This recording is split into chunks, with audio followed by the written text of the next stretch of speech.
بسم اللہ الرحمن الرحیم۔ امید ہے کہ آپ سب خیریت سے ہوں گے اور اپنی زندگی ایمان کی بہترین حالت میں گزار رہے ہوں گے۔ آج ہمارا سبق نمبر 18 جس کا عنوان ہے ایک انوکھی سیر۔ اس سبق میں دو باتیں، نمبر 1 پڑھنے سے پہلے، نمبر 2 آئے مزید جانیں۔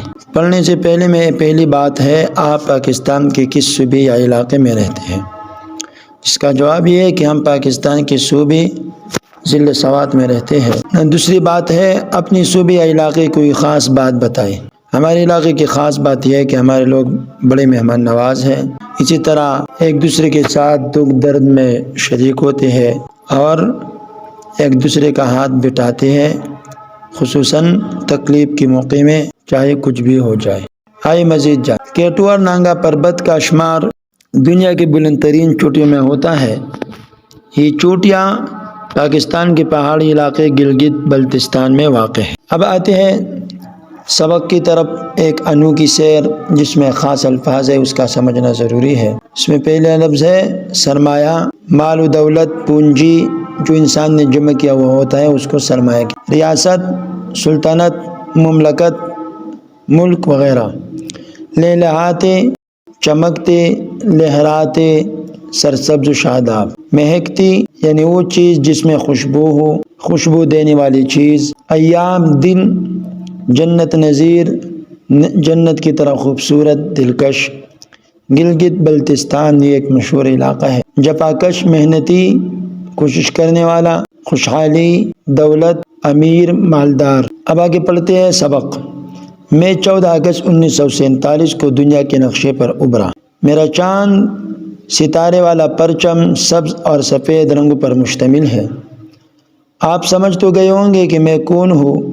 ارے واہ، آپ تو بالکل ٹھیک سمجھے، میں ہوں پاکستان، جس کو ہم اب بیتی بھی کہہ سکتے ہیں۔ یعنی کوئی شخص یا کوئی چیز خود اپنی کہانی اپنی زبانی سنا دے، اس کو اب بیتی کہا جاتا ہے۔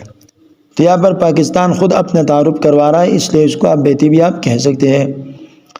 میں 4 صوبوں آزاد کشمیر اور گلگت بلتستان پر مشتمل ایک ریاست ہوں۔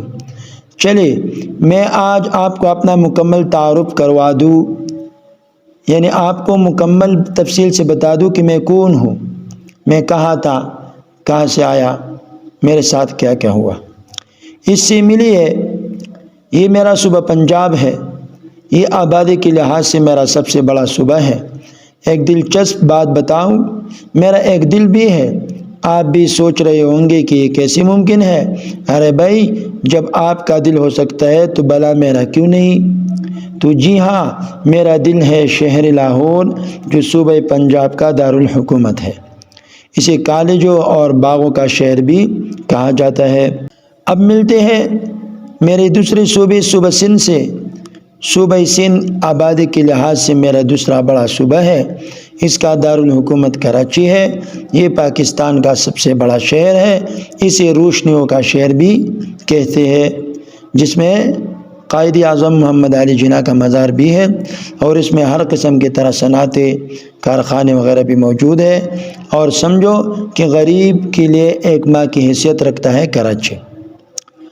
اب ہم داخل ہو رہے ہیں درہ خیبر میں، اور 4 سو پھیلی ہوئی پھولوں کی خوشبو، یعنی چاروں طرف پھولوں کی جو خوشبو پھیلی ہوئی ہے، اس صوبے کا بھی خبر لیتے ہیں کہ یہ کون سا صوبہ ہے، اس میں کیا کیا پائی جاتی ہے۔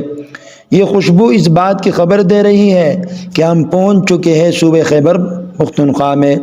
یعنی جب خوشبو ہو، جب آپ کو پھولوں کی خوشبو آپ پر لگے اور آپ خوبصورت سرسبز و شاداب پہاڑ وغیرہ دیکھیں، تو سمجھو کہ آپ خیبر پختونخوا میں داخل ہو چکے۔ یہ میرا سب سے چھوٹا صوبہ ہے۔ اس کے دارالحکومت پشاور کو پھولوں کا شہر بھی کہتے ہیں۔ ہے نا زبردست بات؟ مطلب یہ کہ کتنی بہترین اور زبردست بات ہے کہ خیبر پختونخوا کو پھولوں کا شہر بھی کہا جاتا ہے، اور یہ خوبصورت علاقہ ہے۔ اب ملتے ہیں میرے صوبہ بلوچستان سے۔ یہ رقبے کے لحاظ سے میرا سب سے بڑا صوبہ ہے۔ زیارت اس کا مشہور سیاحتی مقام ہے، جہاں قائد اعظم محمد علی جناح رحمۃ اللہ علیہ نے اپنی زندگی کے آخری ایام گزارے تھے۔ جہاں قائد اعظم محمد علی جناح رحمۃ اللہ علیہ نے اپنی زندگی کے آخری ایام گزارے تھے، اس کا دارالحکومت کوئٹہ ہے۔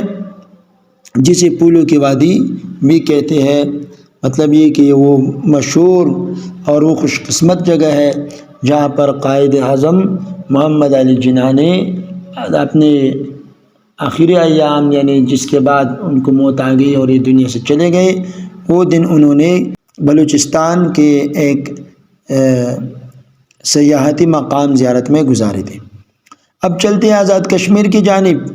خوبصورت وادیوں، بلند پہاڑوں، ٹھنڈے چشموں کی سرزمین جنت نظیر بھی کہلاتی ہے۔ یعنی ان تمام خصوصیات کی بنا پر آپ اس کو جنت کی طرح خوبصورت کہہ سکتے ہیں، جنت کی طرح خوبصورت پا سکتے ہیں۔ اس کا دارالحکومت مظفر آباد ہے۔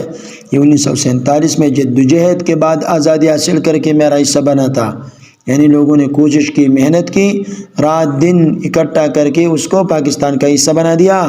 اس کے ایک حصے پر ابھی بھارت کا قبضہ ہے۔ دعا ہے کہ اللہ تعالیٰ اسے بھی آزادی نصیب کرے، آمین۔ اب ملتے ہیں میرے دوست گلگت بلتستان سے۔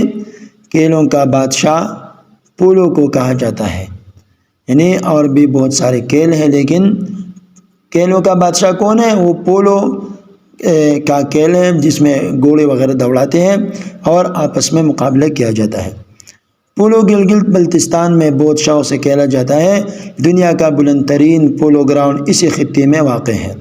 یہاں ہر سال ایک میلہ لگتا ہے جسے شندور میلہ کہتے ہیں۔ دنیا بھر سے سیاح یہ میلہ دیکھنے آتے ہیں۔ امید ہے کہ میرے بارے میں جان کر آپ کو خوشی ہوئی ہوگی۔ میں اللہ تعالیٰ کا شکر گزار ہوں کہ اس نے مجھے بے پناہ نعمتوں سے نوازا ہے۔ ٹاٹے مارتا سمندر، بلکاتے دریا، لہلہاتے کھیت، گھنے جنگل، محنتی اور جفاکش لوگ میرا سرمایہ ہے۔ یعنی یہ میرے اندر صفات ہے، اور سب سے بڑی صفت یہ کہ اللہ تعالیٰ نے مجھے ایسے لوگ نصیب فرمائے ہیں جو جفاکش ہے، محنتی ہے، اور مجھ پر اپنا تن من دھن قربان کرنے کے لیے تیار ہے۔ پڑھنے کے دوران میں پاکستان کب وجود میں آیا؟ جواب یہ ہے کہ پاکستان 14 اگست 1947 کو وجود میں آیا۔ دوسری بات، روشنیوں کا شہر کسے کہتے ہیں؟ جواب یہ ہے کہ روشنیوں کا شہر کراچی کو کہا جاتا ہے۔ اب آگے بڑھتے ہیں۔ بس میری ایک خواہش ہے کہ یہاں کے لوگ باہمی اختلافات بھلا کر مل جل کر میری ترقی و خوشحالی کے لیے کوشش کریں، تاکہ میں پوری دنیا میں فخر سے سر اٹھا کر کہہ سکوں کہ میں ہوں پاکستان۔ اب پاکستان آخر میں ہم سے یہی چاہتے ہیں کہ تم آپس کی جو اختلافات ہے، رنجشیں ہے، اور آپس میں جو ایک دوسرے کو اونچا دکھانا، نیچا دکھانا، ایک دوسرے کو ذلیل خوار کرنا، ان سب چیزوں کو سائڈ پہ رکھ کر صرف یہی بات سب کے لیے یا اسی کے لیے سب اپنا تن من دھن قربان کر کے مجھے ترقی اور دنیا میں خوشحال دیکھنے کے لیے، اسی طرح دنیا پر میرے عزت کو بڑھانے کے لیے سب آپس میں مل جل کر اس ترقی کے لیے کوشش کریں۔ ہم نے جانا، یعنی مندرجہ ذیل باتیں سمجھ میں آ گئی۔